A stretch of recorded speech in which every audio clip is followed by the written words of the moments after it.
एक एमसीबी या miniature circuit breaker के निर्माण के विवरण। इसके दो हिस्से होते हैं। एक इंडक्टर होता है जो सर्किट के साथ सीरीज में जुड़ा होता है। दूसरा एक बायोमेटालिक थर्मो एलिमेंट होता है जो भी सर्किट के साथ सीरीज में जुड़ा होता है।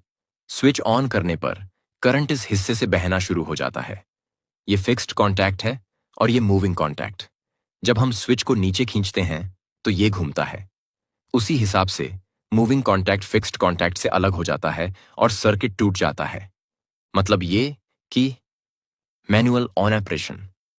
अब अगर ओवरलोडिंग की स्थिति होती है तो लिमिट से ज्यादा करंट इस रास्ते से और बायोमेट्रिक स्ट्रिप से होकर गुजरता है। ज्यादा करंट की वजह से स्ट्रिप गर्म होकर मुड़ जाती है। ये पॉइंट को धकेलता है और जैसे ही ऐसा होता है ये स्प्रिंग लोडेड लीवर रिलीज हो जाता है।